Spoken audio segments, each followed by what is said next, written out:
السلام عليكم، مرحبا بكم. فيديو جديد. غادي نحضر معكم طبق بريستيج داير الفيسه بزرزيزه والدجاج والبيض والقرقاع وجميع المقادير في هذا الطبق بالتفصيل. ما نقولش لكم جواحة البنه غزال يا سلام. اما الدجاج فجا محمر كي تشوفوا، ما فيش نقطه ديال الزيت، او فاش جيت نحمره في الفران ما فيش نقطه الزيت. انا بصراحه درته في الفراير، ما درتوش في الفران. جا زوين ومحمر في كل الجوانب ديالو. الا عجبكم في الفيديو ما تنساونيش من لايك وطبعا الاشتراك. يلا ان شاء الله نبداو مع المقادير وطريقه التحضير. هنا الدجاجه غسلتها ورقدتها في العطريه. هنا معلقه القزبر، معلقه سكينجبير، الخرقوم، راس ديال الثومه. عمرت بهم هاد الدجاجه، سديتها بهاد شي حاجه سديو بها بجناب ولا خليوها هكا صافي. حطوها في الكوكوط مع واحد نص كاس ديال الماء ونص كاس ديال الزيت وخلوها تحمر. نزيدو عليها البصله مقطعه هكا عشوائيا، ما تقطعوهاش بزاف، ما ترقوهاش لان مازال غطيح مع الطياب مع البصله. صافي تنبقاو نقلبو هكا، ما تقليوهاش بزاف، هي مجرد انها غير تشد راسها صافي، وتسقيوها بالماء سخون.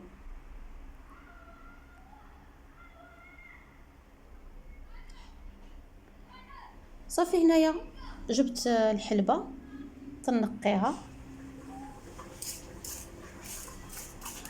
حيت لنا كاع الشوائب ديالها والكحوله.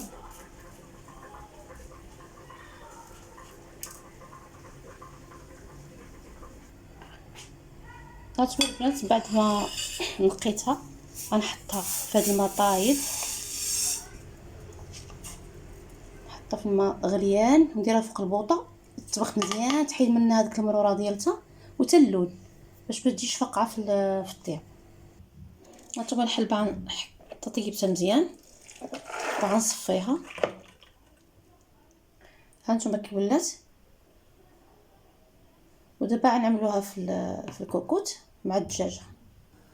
هنا البنت ملي عملت الدجاجه تقلات وزدت عليها الحلبه، صافي سقيتها البنات بالماء طايب باش الدجاج ما يقصعش لينا. صافي وعملت ليها الكوكوط وراها تطيب. هنا في الكاسرونه درت واحد الكاس ديال العدس منقي مغسول، غندير فيه واحد زلافه ديال الماء هكا، زلافه ديال الماء، وغنطبخو بوحدو، ما نديروش مع الحلبه في الكوكوط. هنا العدس من بعد ما طابت نص طيبه صفيت لها هذاك الماء الاولاني، حيدته وحليت على الكوكوط وزدت لها مريقه هانتوما كتشوفوا باش طيب فيها وباش تجي معقده تطيب مزيان. بعد هنا من بعد ما طابت ليا الدجاجه حليت عليها المريقه ديالتها الاولانيه وخرجت الدجاجه من الكوكوط كي تشوفوا. ها هي نديرها تحمر في الفران، ولا كان عندكم شي فران ديال الضوء داكشي احسن. هنايا زدت شويه ديال المرقه باش طيب العدس كيف قلت لكم في الاول. وهنا مرقت، زدت كملت مرقت واحد الغراف واحد اخر ولا كاس ديال الماء، زدت عليه باش يولي عندي الرواق مزيان باش نسقي به هذيك الرزيزه. صافي نبقاو على هادشي طيب وانا معكم. غنخليو الكوكوط دابا طيب. عندي واحد البصله غنزيدها، غنقطعها هكا على الطول،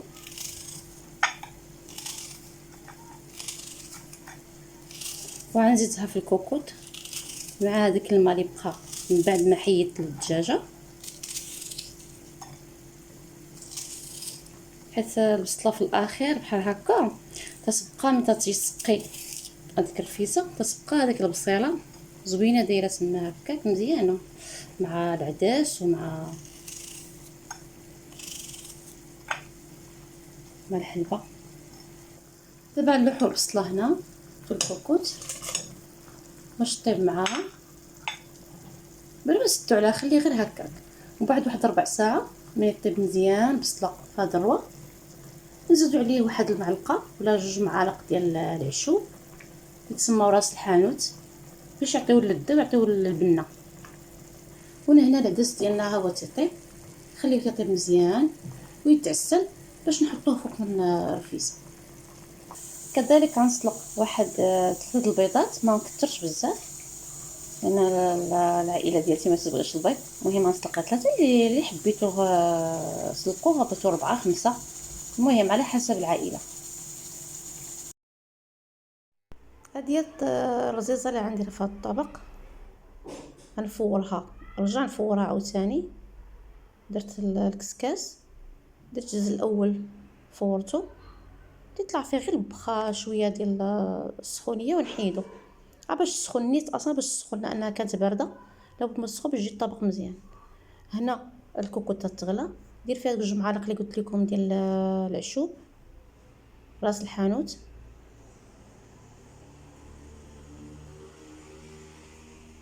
خليهم يطبخوا مزيان تقريبا 5 دقائق هكا، يطبخوا هكا بلا ما تغطيو على الكوكوط، خليها غير تطبخ.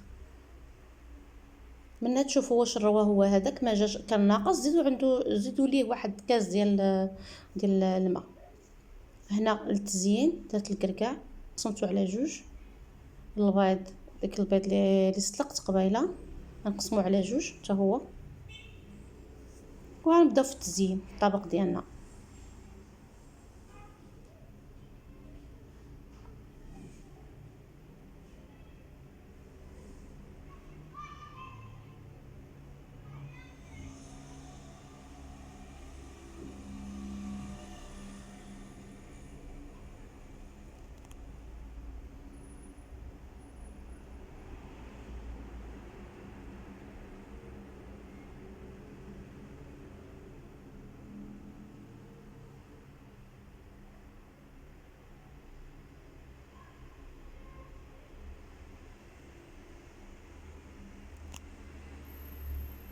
في هذا الاثناء غنحيدو الرزيزه من الكسكاس ونحلوها بيدينا،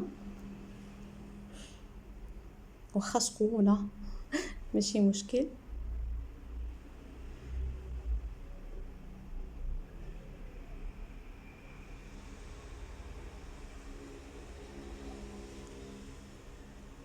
تبقى بشويه بشويه تنحلوها كامله، تنحيدو النص ديالها نحطوه في الطوسيل ونحطو الطبقه الاولانيه نرويوها بالماء، هذيك الماء ديال الرفيسه، نزيدو الطبقه الثانيه. انا نسيت ما صورتش لكم، صحابي كنصور صعبه صورتش، سمحوا لي.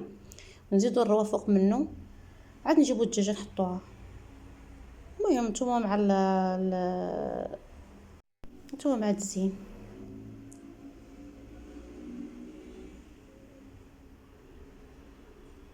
بصراحه الدجاجه جات محمره، بدت فيها نقطه الزيت ما درتهاش فيها، لان في الاول العطريه اللي درت فيها ورقتها فيها وقليتها مزيان، وزدت هذاك البصيله وبقات تقلى مع الزيت والماء، داكشي عطاتها واحد اللون زوين في الاخر. ما دهنتها لا بزيت لا بزبده.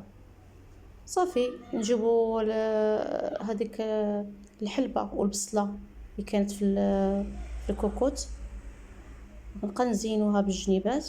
نجيبو العدس اللي طيبناه بوحدو نديروه في الجنيبات حتى هويا على شكل طولي.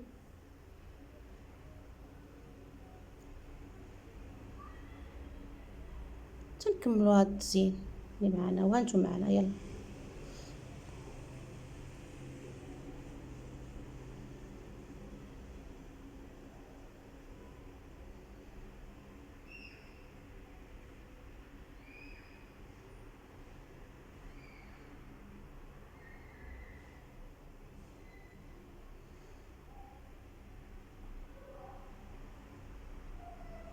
زيدوا الكركاع في الجناب والفوق، يعني اي بلاصه كانت خاويه عمروها بديك الصف ديال الكركاع باش يجي الديكور ديالها زوين. ديروا انا الاختيار خطيتو لكم اللي بغيتوه عملوه، كركاع اللوز هكا مقلي.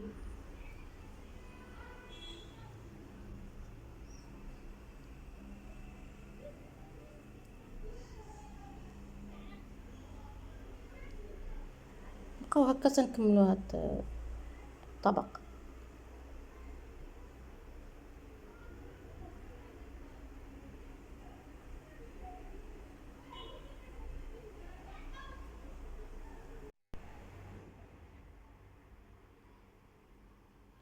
وهذا هو الطبق ديالنا لهذا النهار.